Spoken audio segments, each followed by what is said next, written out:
Hello दोस्तों, नमस्ते, आदाब, सत श्री अकाल, जय भीम, जय जोहार, जिंदाबाद। हम आ चुके हैं अनफिल्टर जेंजी के साथ संविधान टाकिस में। आज हम एक मेन मुद्दे पर बात करेंगे। और अगर हम बात करें हमारे आर्टिकल 21, वो कहता है जीवन जीने का अधिकार। और इससे पहले भी हमने बात की थी जीवन जीने के अधिकार पर। हमने उस पर शिक्षा की बात की थी, अभी भी हम शिक्षा की ही बात करेंगे। लेकिन हमारा इसके ऊपर एक मेन टॉपिक है जिसके ऊपर दुनिया भर के सभी लोगों की उम्मीद टिकी होती है।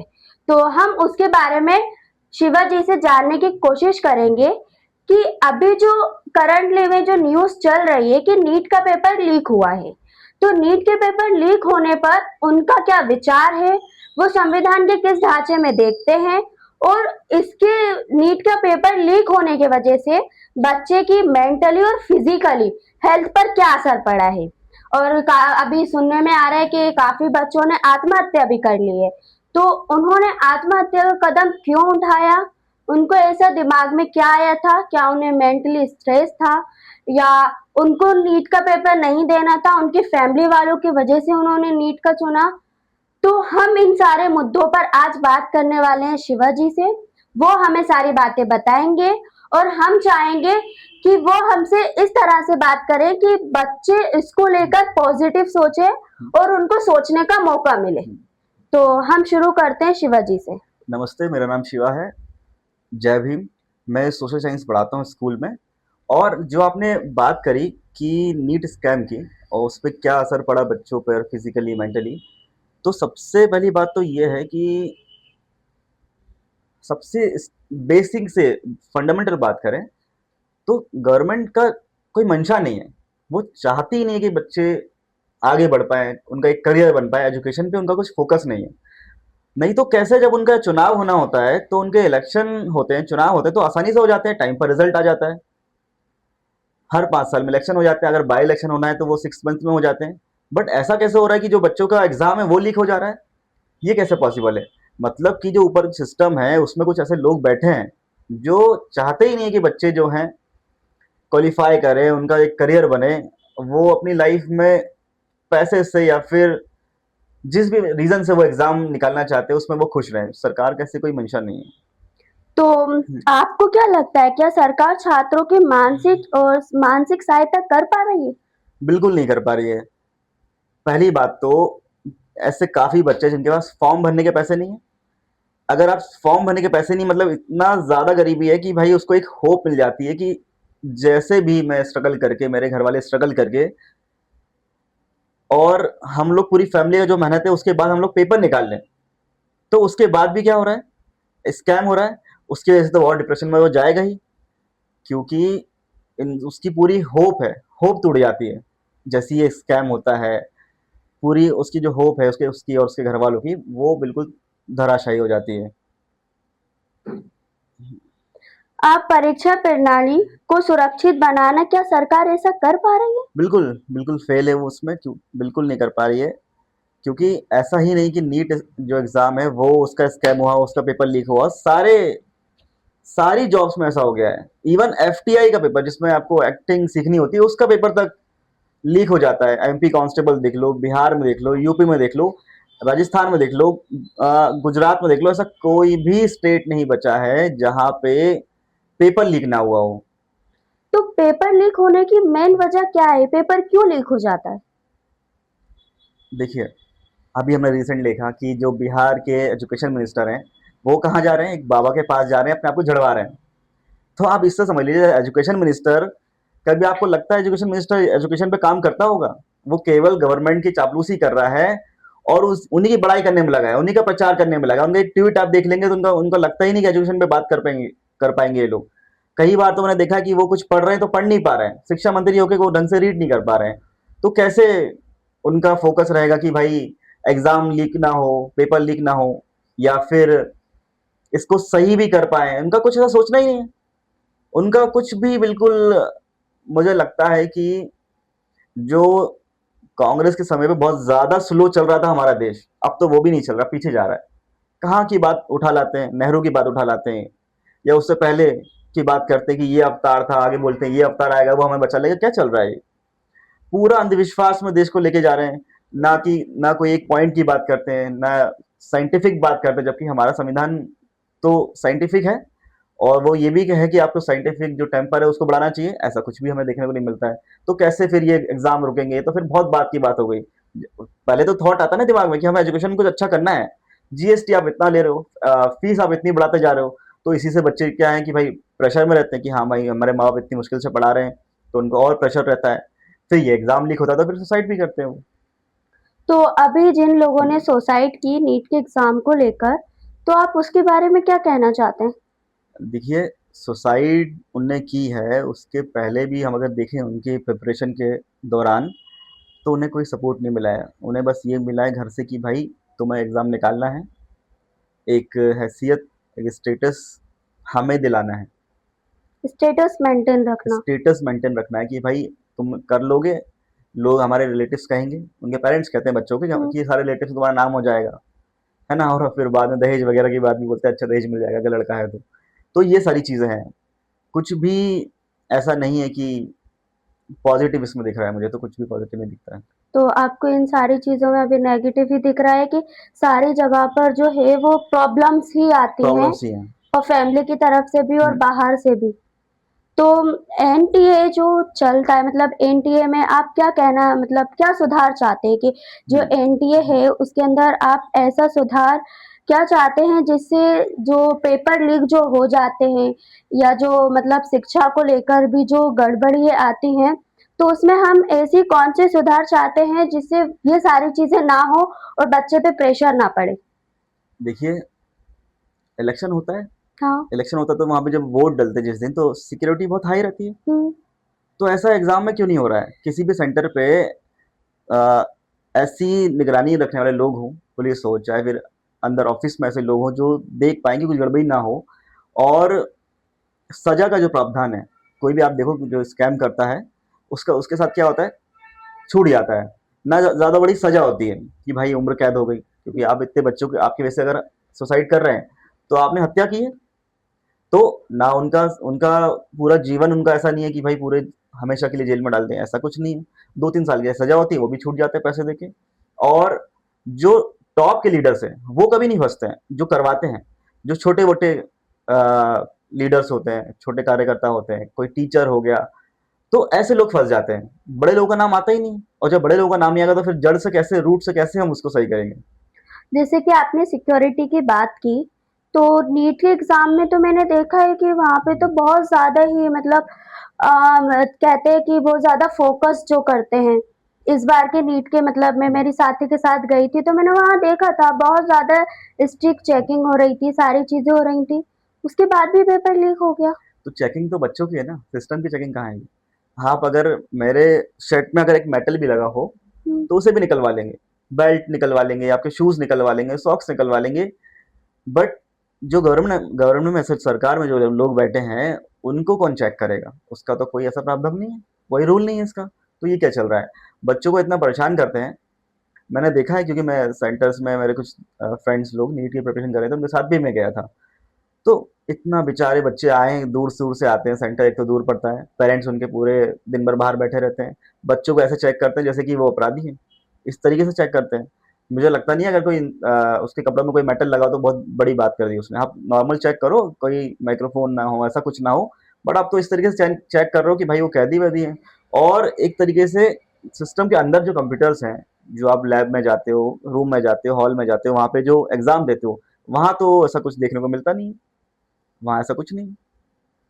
तो अक्सर हम ये देखते हैं कि नीट के लिए ऐसी कोचिंग्स चल रही हैं जिसमें बच्चों को मानसिक दबाव दिया जाता है कि आपकी लाइफ में आप मतलब आपकी लाइफ में सिर्फ मैटर करेगा कि आपके कितने परसेंटेज आ रहा है। उनको कोचिंग के अंदर सिर्फ परसेंटेज के पीछे भागने को कहा जाता है कि अगर आपको ये वाला डॉक्टर बनना है या ये वाला डॉक्टर बनना है या होम्योपैथिक में, यूनानी में जाना, तो आपको इतने परसेंट तो लाने ही पड़ेंगे, इतने मार्क्स लाने हम्म। ही पड़ेंगे चाहे कुछ भी हो जाए।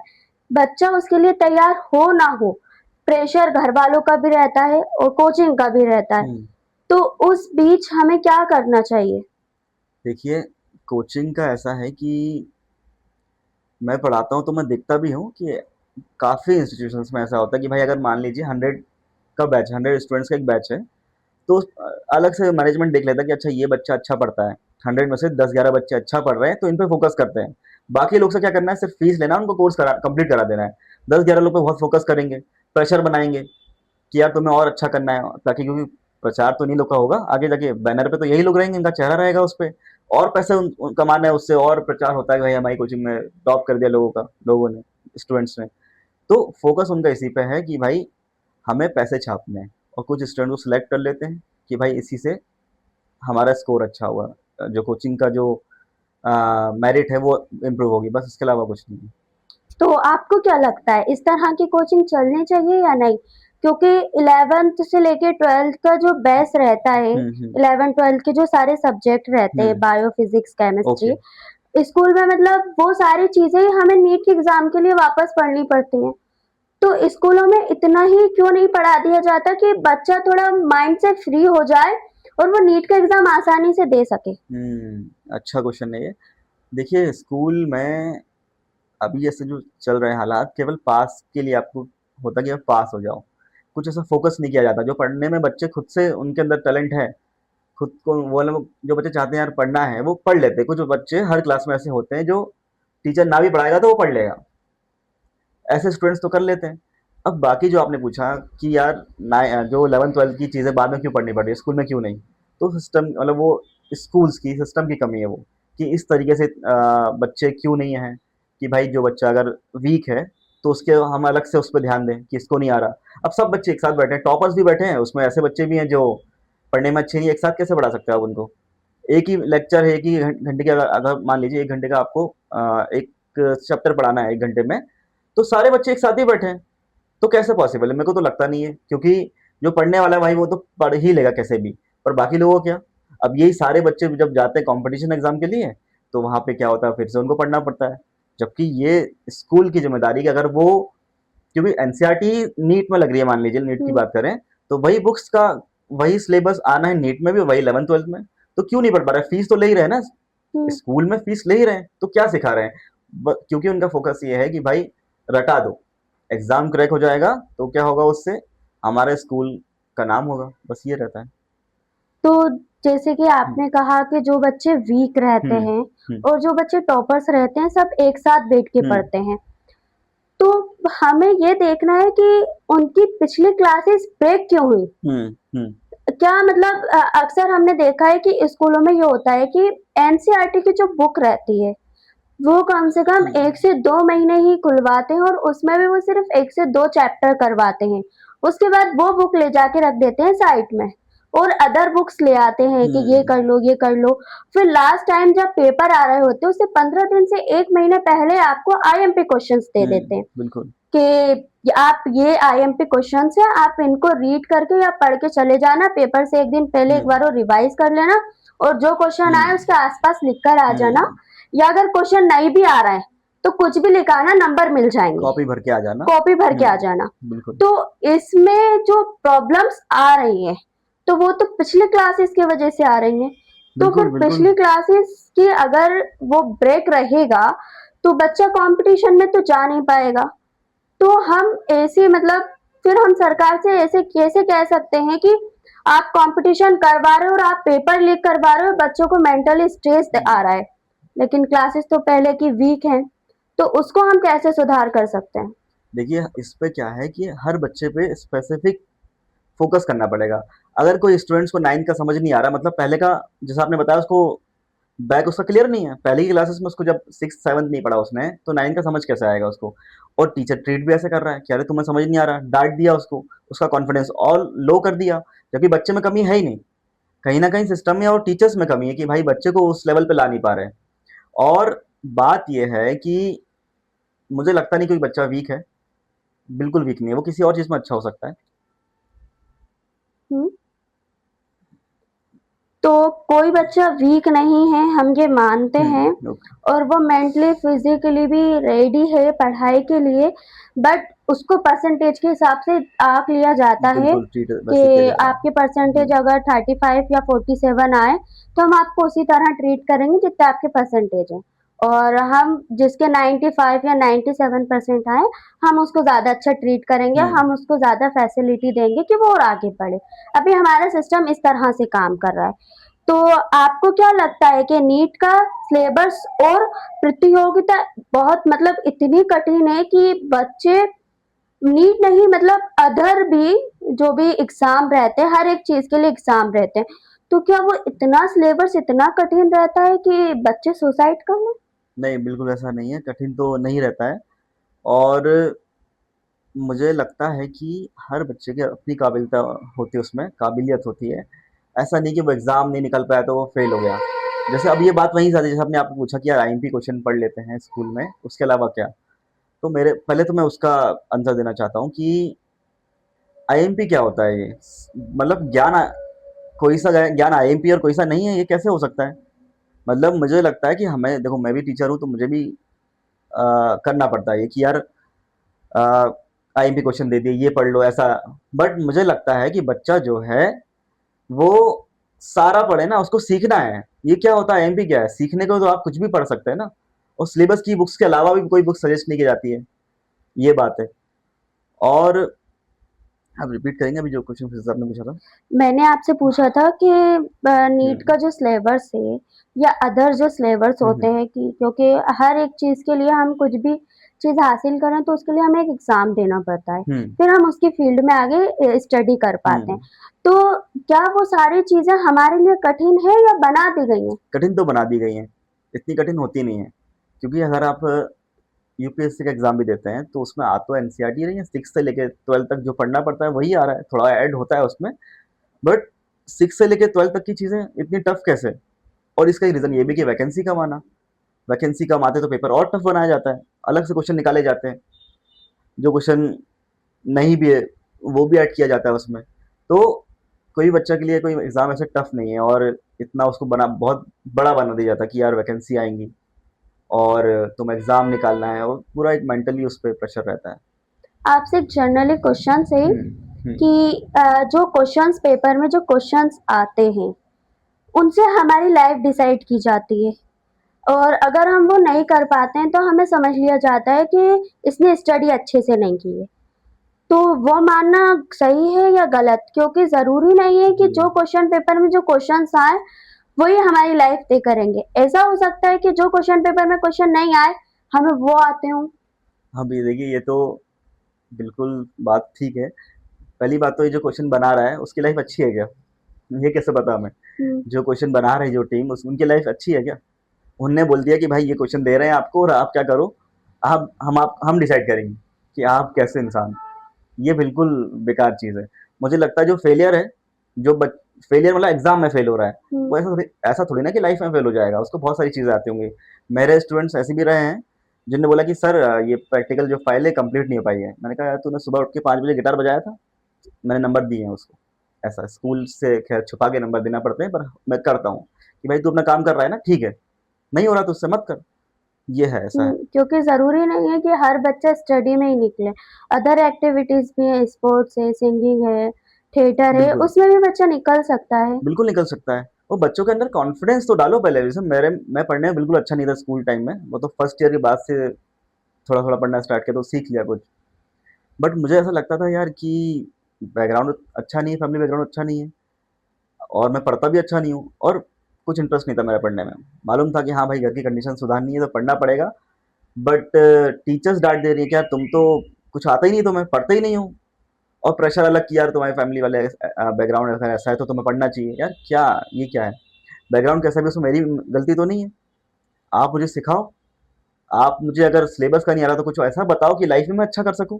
आप गांधी पढ़ाओ मुझे, आप अम्बेडकर बताओ कि इनको पढ़ो, इनको पढ़ के इनकी लाइफ सीखो। हम्म, आप सावित्रीबाई फुले पढ़ाओ ना मुझे, बिरसा मुंडा के बारे में बताओ। लेकिन ये सारी चीजें तो मतलब हमारे सिलेबस में नहीं होती हैं, हमें अदर से ही पढ़नी पड़ती हैं। बिल्कुल अदर से पढ़नी और पड़ती है, अगर हाँ। हमें इनकी स्टडी करनी पड़ती है तो हमें घर में ही उनकी बुकें लानी पड़ती हैं या हमें इंटरनेट से बारे में पता करना बिल्कुल पड़ता है। बिल्कुल। स्कूल में तो हमें मतलब देखा जाए तो कभी सावित्रीबाई फुले, फातिमा शेख, डॉक्टर भीमराव अंबेडकर के बारे में थोड़ा बहुत बताया बहुत गया कम, होगा, बहुत बहुत कम। क्योंकि लोग इनके बारे में जानते ही नहीं है कि अंबेडकर की लाइफ कैसी थी, सावित्रीबाई फुले की लाइफ कैसी थी, फातिमा शेख की लाइफ कैसी थी, क्योंकि लोगों ने पढ़ा नहीं है। पढ़ा नहीं है बिल्कुल। और एक बात ये भी है कि हमारे पेरेंट्स पढ़े लिखे नहीं है, लेकिन वो हमसे उम्मीद करते हैं कि हमारा बच्चा पढ़ ले लिख ले और अच्छा इंसान बन जाए, पैसा कमाने लगे तो हमारी जो गरीबी है वो मिट मिट जाएगी। जाएगी। वो सिर्फ पैसों के नजरिए से पैसों के देखते हैं, बिल्कुल बिल्कुल बिल्कुल सही क्योंकि बात है। अक्सर कहा जाता है कि जो इंसान दिमाग से गरीब होता है उसके पास भले ही पैसा हो लेकिन वो गरीब ही रहता है। तो उस पे हम्म। आपका क्या कहना है? देखिए पूरी मेरी एजुकेशन तो ऐसी ही हुई है कि भाई तुम्हें पढ़ना है और पैसे कमाने हैं, उसके अलावा कुछ नहीं।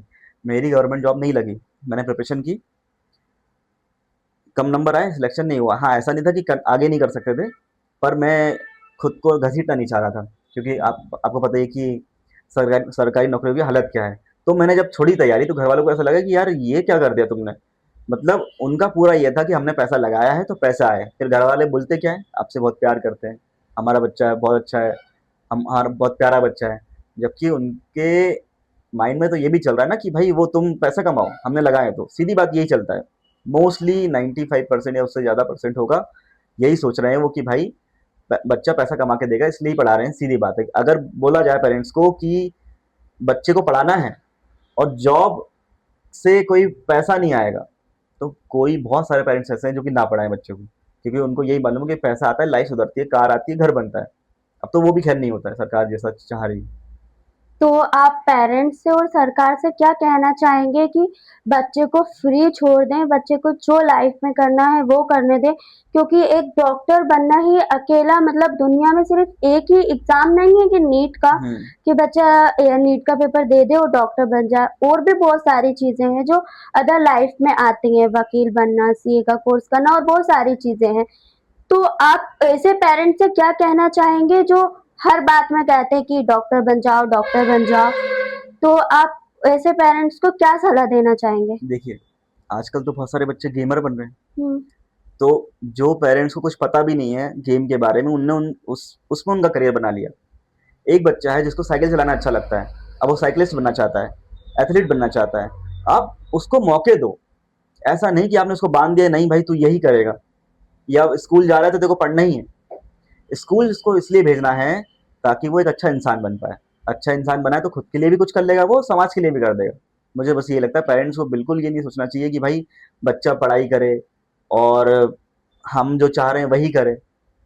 उसको एक स्पेस दे, स्पेस देना बहुत ज़रूरी है। अपने हिसाब से बच्चा रहे, वो उसको बहुत टेंशन नहीं होनी चाहिए, क्योंकि एक फ्री माइंड वाला जो बच्चा होता है वो उसकी ग्रोथ अलग तरीके से होती है। जो फिर हम जो महान लोग देखते हैं वो ऐसे ही स्टूडेंट ऐसे ही लोग होते हैं ज़्यादातर। ओके। हम वापस आते हैं नीट पर। ओके। तो नीट का जो भी मैटर अभी बाहर चल रहा है, बच्चे बहुत से आंदोलन कर रहे हैं और बच्चों का गुस्सा बहुत ज़्यादा बढ़ा हुआ है कि इतनी सिक्योरिटी होने के बाद नीट का पेपर लीक हो गया और चुनाव होते हैं, उसके अंदर आप काफ़ी लोगों को चुनाव के लिए वोट डालने का अधिकार नहीं देते और आपको पता है कि चुनाव में चोरी हुई है, उसके लिए आप दोबारा चुनाव नहीं करवाते हैं और आप वो नीट का बिल्कुल पॉइंट। पेपर जो है वो दोबारा आप नीट का पेपर दे रहे हैं। तो आप ऐसी सरकार से क्या कहना चाहेंगे जो पेपर के लिए आप बच्चों के भविष्य के लिए आप दोबारा रिपीट कर देंगे लेकिन आप अपने लिए दोबारा रिपीट चुनाव नहीं करेंगे? बिल्कुल, अभी जो इलेक्शन हुए हैं, हम्म, चाहे वो विधानसभा का देखें या लोकसभा का, उसमें ऐसा पाया गया है कि कुछ गड़बड़ी है। बट सरकार जब जीतती है तो बिल्कुल नहीं चाहती वो कि दोबारा हम कराएं फिर से इलेक्शन। जीत गए आप कैसे भी जीते हो, बस जीत गए ऐसा होता है। पर बच्चों का पेपर जो है, पहली बात तो स्कैम या लीक होना ही नहीं चाहिए। और जब अगर वापस से पेपर हो रहा है तो वो इतना टाइम क्यों लग रहा है उसमें। और वापस से उनको क्या आपने किराया दिया उनको, क्या फॉर्म के जैसे काफी अभी शायद ऐसा भी हुआ है कि फॉर्म के पैसे नहीं भरने पड़ेंगे, ऐसा है शायद। हाँ, हो तो सकता है काफ़ी बच्चे बोल रहे हैं हम्म कि अगर दोबारा फॉर्म भरना पड़ा तो हमारे पास इतने पैसे नहीं हैं कि हम दोबारा फॉर्म भर सकें। अरे बच्चों के पास पेन खरीदने के पैसे नहीं है, कॉपी नहीं दे सकते, वो कोचिंग तक का जो आने जाने का जो किराया है वो नहीं दे सकते।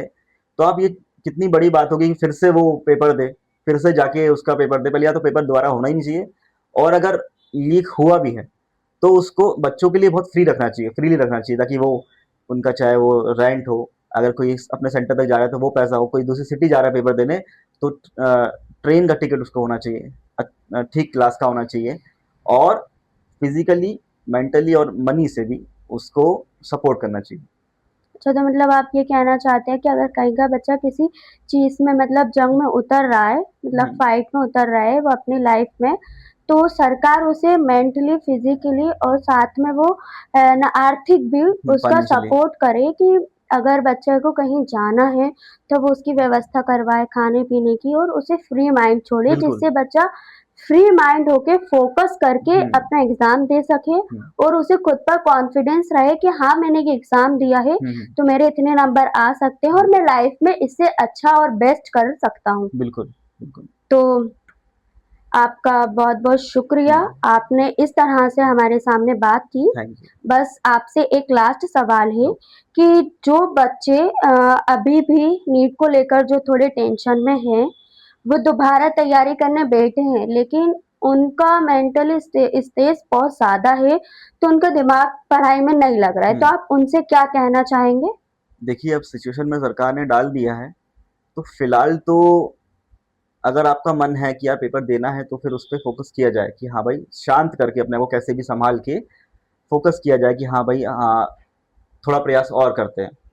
बाकी बस ये सिंपल सा ही है कि थोड़ा-सा हिम्मत और करनी पड़ेगी, क्योंकि आपने प्रिपरेशन इतने सालों से की है और सरकार की वजह से आपके प्रिपरेशन में कुछ बाधा आ गई है, तो थोड़ा-सा और एफर्ट डाल के उसको किया जाए। तो क्या हमें ऐसी सरकार को हटा देना चाहिए जो बच्चों का फ्यूचर बर्बाद करती है? बिल्कुल, इतना ज़्यादा यूथ है इंडिया में, तो बिल्कुल सरकार यूथ के हिसाब से चलनी चाहिए ना। जब यूथ आपसे परेशान है, तो बिल्कुल सरकार हटना चाहिए, उसमें क्या सोचना ही नहीं है।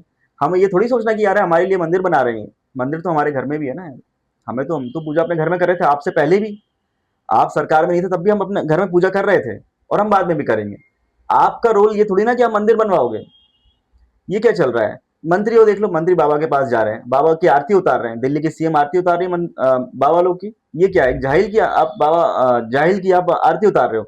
ये इसलिए थोड़ी चुना था आपको, संविधान की शपथ ली आपने, हुँ। तो उसके हिसाब से आप चलो, नहीं तो हटा भी देंगे हम। आज का जेनजी हम देखें, कॉकरोच जनता पार्टी देखें, तो एक माइंडसेट है यूथ के पास कि डरते नहीं है किसी से, कंटेम्प्ट ऑफ कोर्ट से भी नहीं डरते हैं, ना गवर्नमेंट की किसी धमकी से डरते हैं, ना यूएपीए से डरते हैं। क्या हो जाएगा? मर तो वैसे भी रहे ना। आपको क्या लग रहा है जेल क्या नर्क है? जेल का आजकल नर्क कहाँ है? सारे पढ़े लिखे लोग जेल में हैं आजकल। बाहर आप इतना पॉल्यूशन से मर रहे हो, आपको ना एजुकेशन मिल रही है, ना अच्छी हेल्थ मिल रही है, तो आप जेल के बाहर जेल जैसा है आज। अब बस वो सोचना पड़ता है आपको, आप कैदी हो बाहर भी। बस यही मैं कहना चाहूंगा। ओके, आपका बहुत-बहुत शुक्रिया, आपने थैंक जिस यू, तरह थैंक से बात की और हम उम्मीद करते हैं कि आपको इस बात से कुछ ना कुछ मिला ही होगा और ऐसे ही हम आगे इसी तरह की वीडियो लाते रहेंगे और अगर आपको लगता है इसमें हम लोगों से कुछ छूट गया है, तो आप कमेंट सेक्शन में बता सकते हैं और इसको लेकर भी आप सलाह दे सकते हैं। अभी के लिए ज़िंदाबाद। यू।